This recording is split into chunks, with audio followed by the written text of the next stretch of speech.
just now we have heard from Dr. Piyush Dutta, one of our students from the Department of Ecology and Environmental Science, and I am very happy to see that he has developed like anything, and thank you Piyush for your brilliant speech.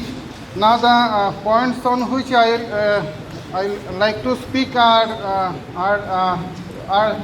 these are some of the talking points. As time is allotted, I'll have to quickly go through these points, which are some of the burning issues. Some of the burning issues so far as Barak Valley situation is concerned.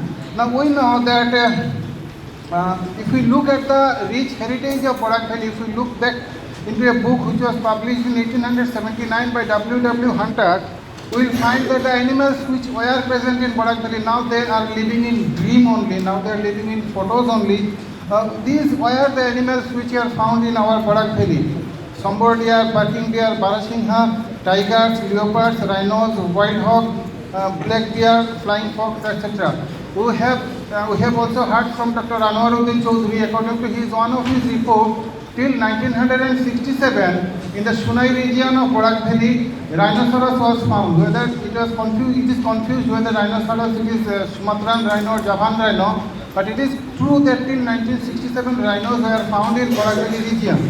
Now, the thing is that had there been rhino in our Barak Valley region, why?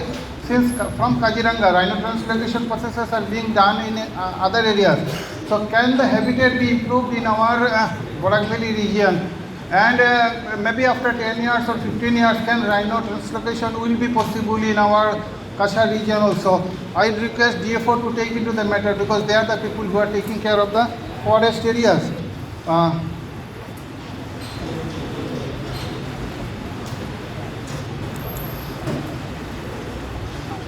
Now, we have in the Parthankar Hill Reserve Forest, one of the scholars who is working as a rapporteur here, he has done his PhD on the elephants in Parthankar Hill Reserve Forest. Now, the problem with the Parthankar Hill Reserve Forest is that along the bird fans, during some part of the year they come to India, during other part they go to Bangladesh region. And the portion in India where they come and they roam about, those were originally the forest areas. Illegal settling has started, and those areas people have constructed their houses, and the areas which are the original, which are forest areas, now the people are claiming that it is their area. As a consequence of that, man-elephant conflict is going on.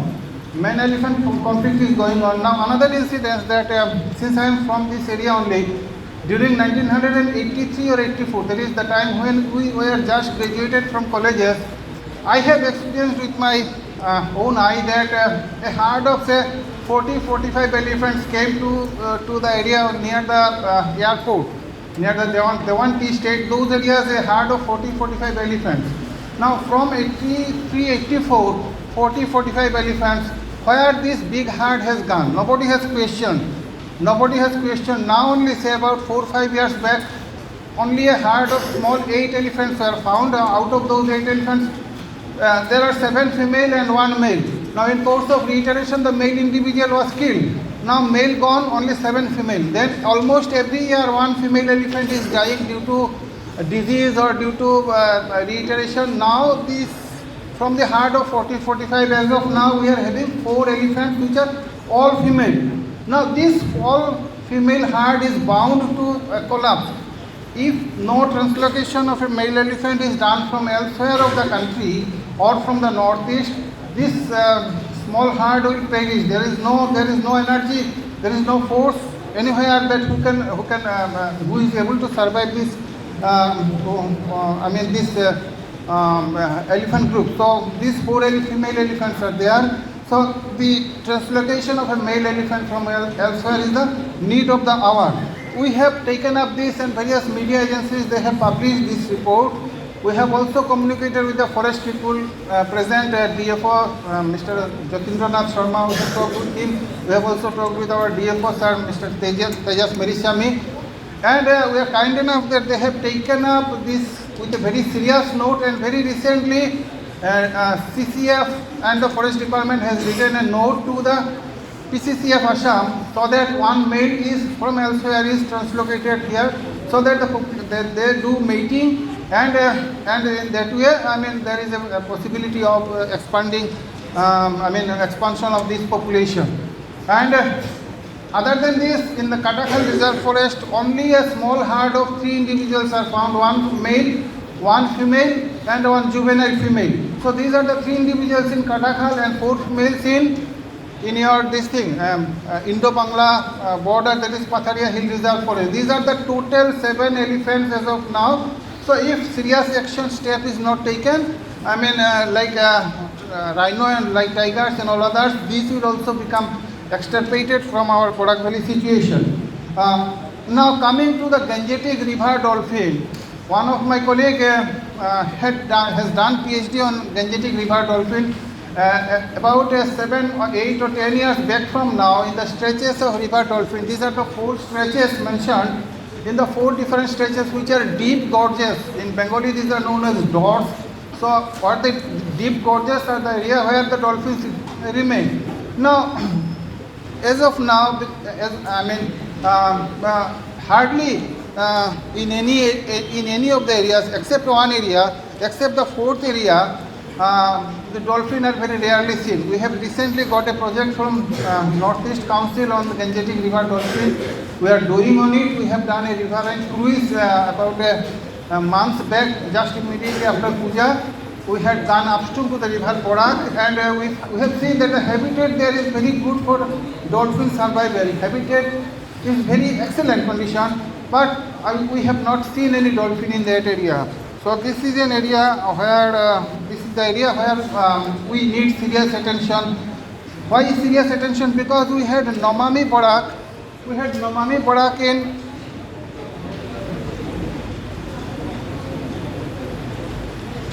2019. We had Nomami Borak in 2019, where Gangetic River dolphin was considered as a mascot. Now 2009, this species was declared as a national aquatic animal. It was the mascot of Nomami Borak in 2017. Now, you know that river dredging has started in river Borak. So conservation versus development issue. Now river dredging has caused disruption in their habitat, and since they specially live in the gorges, those gorges are getting policed, and they are losing their habitat. This is a major issue. This is a major issue of concern, and where we can give some recommendations on this particular point. Coming to the mammalian fauna, because we know that in Assam and in northeastern regions, 9 different species of primates are found. Out of those 9 different primates, except the golden langur, all the 8 different primates are found in our Borak Valley 3 districts. Out of that, 2 are very endangered as per IUCN Red List. One is Western Hollow gibbon Ferris langur. The others are 4 others are vulnerable, like your capped langur, Bengal slow loris, stump-tailed, and northern pig-tailed monkey.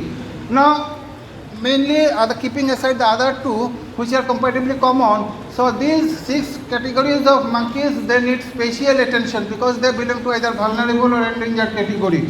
Okay, most of the time we find, on an average per year, we do some conservation activities. On an average per year, we find 25 to 30 reportings that this animal or that animal is in danger. Whenever we get this type of report, we immediately contact our forest officers, and they are very kind that they take very proactive measures within very short period of time. So this is done, rescue and rehabilitation component is done. But the thing is that due to habitat degradation, the animals are there facing lot many danger.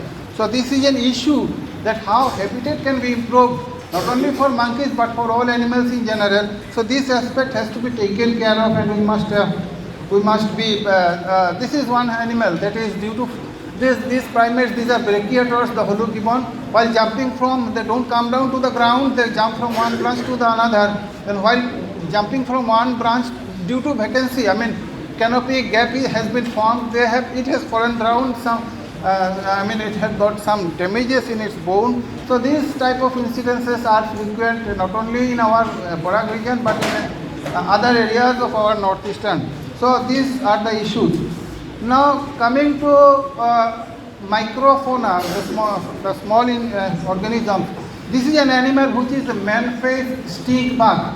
It is an animal which is common to Malaysia. But on one incident, this was reported from our Poilapul area under Lakhimpur division. One incident, it was found in the house of a professor. So immediately, it is an incident long back, maybe 10-15 years old. But the thing is that this animal which is common to Malaysia is found in Borak Valley is a good sign. It's a good sign. So this type of animal and their exploratory work has not been done, and I requested the organizers to mobilize funds so that this type of exploratory fauna. This is another, in Bengali this is known as Pata Bhomra. This was reported from Katlichora area. So you see, these are the very rare animals but reported from some or other corners of the Borak Valley. So that means it gives us an indication that if proper exploratory work is carried up, then lot many unknown fauna and flora may come up. Now we are coming to the next issue, that in the urban area, the city where we are living is Silchar, green space in urban area. I am coming to that, although that is not directly related, but indirectly it is related to biodiversity and wildlife, because the green spaces generally harbor good number of maybe small or medium-sized fauna. So in order to maintain a healthy ecosystem, it is essential that requisite areas in each town be kept open, green spaces are open. Now as per this urban development plans, formulations and implementation guideline, PFI guideline 1996, the proportion of recreational area to the total area, to the total developed area. For example, in our area, in our city, the proportion of areas where buildings, houses, offices, the establishments are, the industries are there. Proportion of that area to the area which should be kept as barren. That should be 12 to 14% for small towns, 18 to 20% for medium towns like us, 20 to 25% in metro cities. Okay, for medium towns we should have 18 to 20% of the green areas. But if you think about those who are from this area, if you look, that you will find that it is very much insufficient, very much insignificant, the quantity of green areas what we are having. The WHO has recommended that cities should provide 9 square meter of undeveloped open space for each inhabitant. Okay, WHO has also said that from your house, if you go, say within 15 minutes, you should be exposed to such area which is green, which is not possible for the people who are living in Silchar, Hailakandi, Karimganj like that. So then what can be done? What can be done? We think about building, whatever land is there, construct this multi-story building, then what will be the face of your quality of the living? Why the situation has turned grave in Delhi as of now, that the government is bound to declare 7 days lockdown. This is, I think, for the first time in our country, that due to environmental cause, all the activities has come to a standstill. Now, if we think that if we look at the 2021 population census is not available at our hand, the latest available is 2011. As per 2011, population of our city is 2,28,300 something. Now, according to that, if we proportionately calculate, then we approximately need 2 square kilometer areas as barren in this city only. Whether that much area is kept as barren, the simple answer is no. Then what should be done? Can we take any recommendation that while expansion of the town, because recently we have come to know that Silchar will convert into a corporation. From the municipal board it will convert into corporation. Now while this board is converted into corporate body, can this matter be kept in the back of mind for those who are in the helm of affairs? Now again, it is less than 1 year old that we have seen that in the Assam, Mizoram border, Bhairangti border, we have seen that animals which are unimaginable in our country, occurring growingly, kangaroo, macaw, parrots, which are New Zealand, America and animals, those which are characteristics of those areas. So poaching, I mean illegally those animals are translocated. Illegally those animals are translocated. So it is coming, it was found, it was coming from Mizoram. Definitely it is not growing in Mizoram. Okay, or there is no house in Mizoram where these are grown. So from different countries via Burma border, via Mizoram, these are coming to Assam, then from Assam they are going to either UP or Bihar or something like that. What I mean to say that illegal translocation of animals which is a major concern, because of we are suffering from various pandemic and zoonotic diseases again another cause. So to take care of the zoonotic diseases, to abide by the Convention on International Trade on Endangered Animals, okay, these matters should be taken up, and illegal, which is a illegal transit of animal, which is a global phenomenon, that matter should be taken care of, and the corridor should be preserved. The corridor should be preserved. You might know, all of you know that about 2 years back in our city, a truck carrying poppy seeds was found.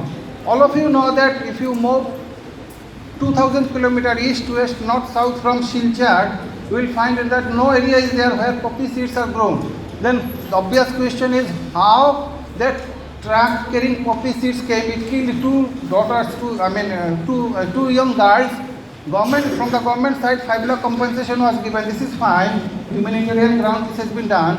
But no investigation has been done that how and from which place this poppy seeds carrying truck is coming. No investigation has taken up. Nobody has taken up. So why this is happening? So this is a matter to be taken care of. And coming to another picture, that we know that similar situation.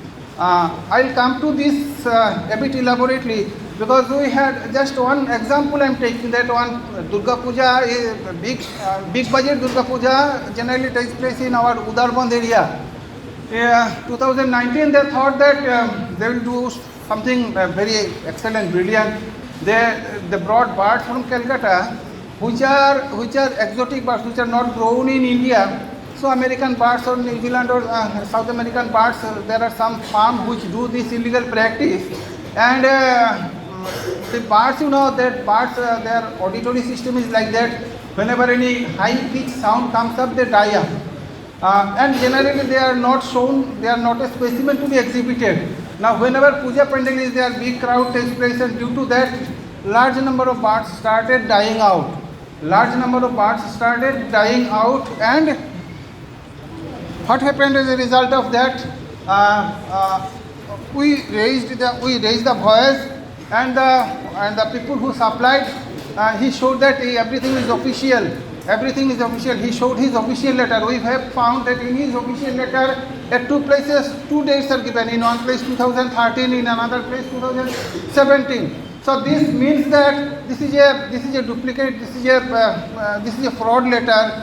Another important component is that puja pandal was inaugurated by the then Deputy Commissioner of Kachar district, who is an IS officer. I don't want to mention the name. Saving the reference, I must say that for those who are in the administration, they should have some idea that why, regarding this illegal transit, that is regarding plant conservation, animal conservation, acts related to environment, biodiversity, air pollution, everything. They should have some sort of orientation. This is lacking. This is a general problem in our country, that those people who are in the administration, they are having no idea about this thing, except these forest people. So because of this, these things are happening. Now we have got independence 1947 up to 1972, 25 long years, no act, no rule, no policy for environment, for biodiversity, for wildlife, like that. Okay. So what happened to our important fauna during those 25 years? After that, what happened? One by one, so many rules and acts they have started to come into being. Present day, although we are having the acts and laws, the enforcement, if acts and law can see the light of the day, if these are enforced properly, and the benefit to the society will be then only achieved. Now this component is very much weak. So for that I request that a resolution to that effect be taken up, and I think I have come. Another component, we are organizing this summit, that is Northeast Green Summit. Several lakhs of rupees are being spent. The objective is that to make the people aware, about the environment. Now, if you do a worship, বাড়িতে যদি পূজা করা হয়, and if the purohit is not there, if the priest is not there, how the worshipping can be done? We want that everybody should be environment educated. But I will show you some of the paper cuttings. You see that what is the headline? No environmental science teachers in 304 schools and colleges. One of our environment enthusiast, he wrote an RTI to the DHE Assam, that in how many of the colleges or in the schools environment science subject is taught. The answer was 304. Then in the second RTI he wrote, in how many of those 304 schools teachers are appointed for teaching environmental science. The reply was 0. That means in 304 schools and colleges environment science subject is taught. It is there as per Apex Code verdict, but not a single teacher is appointed. So without the teacher, how the environment science will be taught? This is a major issue. Although these years, very recently, 4 or 5 years, this state eligibility test is being conducted in environmental science. UGC is also carrying tests in environmental science. But in majority of the colleges, this subject is being taught without the teacher. This is the RTI which he wrote. This is the response which he got, and very recently to the environment minister of our state, they have approached, and he has taken up in the right direction. Thing is that, can you take up a resolution like that so that to encourage so that healthy environment enthusiasts are come up, environment science teachers in every schools and colleges be appointed. This may be one of the recommendations. I have come to an end. Last slide. So these are some of the specific recommendations. That there has been an urgent need for translocation of at least one male elephant from rest part of the country to our Patharia Hill Reserve Forest. Then in the Katakhal Reserve Forest, only 3 elephants are there, so the attempt should be taken to enhance. And people living near, the areas under dense forest cover and very dense forest cover, the habitat quality should be enhanced, and Gangetic River habitat, dolphin habitat in the river Borak and the river Brahmaputra stretches should be spotted and measures be taken for their conservation. And in the school colleges of Assam and other northeastern states, because in Tripura it is there, in Meghalaya it is there, in Assam it is not there. So environment science teachers be appointed, and some part of the acts, laws and the rules related to environment, forest, wildlife and biodiversity need to be introduced for the people who are in the general administration. So with this I have come to an end. Thank you for patient hearing.